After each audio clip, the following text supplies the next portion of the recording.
Todd Young Online presents Young Tales. Tales for the young and the young at heart. Today's story, The Hedge King by the Brothers Grimm. In former days, every sound had its meaning. The birds also had their own language which everyone understood. Now it only sounds like chirping, screeching, and whistling, and to some like music without words. It came into the birds' mind, however, that they would no longer be without a ruler and would choose one of themselves to be king. One alone amongst them, the green plover, was opposed to this. He had lived free and would die free, and anxiously flying hither and thither, he cried, "Where shall I go? Where shall I go?" He retired into a lonely and unfrequented marsh, and showed himself no more among his fellows. The birds now wished to discuss the matter, and on a fine May morning they all gathered together from the woods and fields, eagles and chaffinches, owls and crows, larks and sparrows. How can I name them all? Even the cuckoo came, and the hoopoe, his clerk, who is so called because he is always heard a few days before him, and had a very small bird which as yet had no name, mingled with the band. The hen, which by some accident had heard nothing of the whole matter, was astonished at the great assemblage. What is going to be done?" she cackled, but the cock calmed his beloved hen and said, "Only rich people," and told her what they had on hand. It was decided, however, that the one who could fly the highest should be king.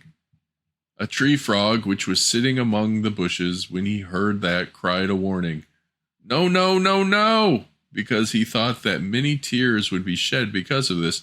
But the crow said, "Caw, caw," and that all would pass off peaceably. It was now determined that on this fine morning they should at once begin to ascend, so that hereafter no one should be able to say, "I could easily have flown much higher, but the evening came on and I could do no more." On a given signal, therefore, the whole troop rose up into the air, the dust ascended from the land, and there was a tremendous fluttering and whirring of beating wings. It looked as if a black cloud was rising up. The little birds were, however, soon left behind.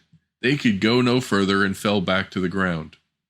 The larger birds held out longer, but none could equal the eagle, who mounted so high that he could have picked the eyes out of the sun. And when he saw that the others could not get up to him, he thought, "Why should I fly any higher? I am the king." And he began to let himself down again. The birds beneath him at once cried to him, "You must be our king. No one has flown so high as you." "Except me," screamed the little fellow without a name, who had crept into the breast feathers of the eagle, and as he was not at all tired, he rose up and mounted so high that he reached heaven itself.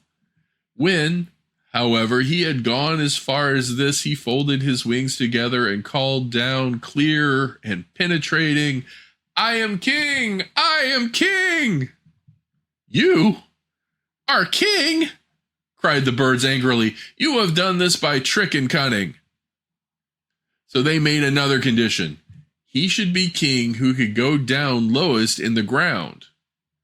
How the goose did flap about with its broad breast when it was once more on the land. How quickly the cock scratched a hole. The duck came off the worst of all, for she leapt into a ditch, but sprained her legs and waddled away to a neighboring pond, crying, "Cheating! Cheating!" The little bird without a name, however, sought out a mouse hole, slipped down into it, and cried out of it with his small voice, "I am king! I am king!" "You are king!" cried the bird still more angrily. "Do you think your cunning shall prevail?" They determined to keep him a prisoner in the hole and starve him out. The owl was placed as a sentinel in front of it, and was not to let the rascal out if she had any value for her life.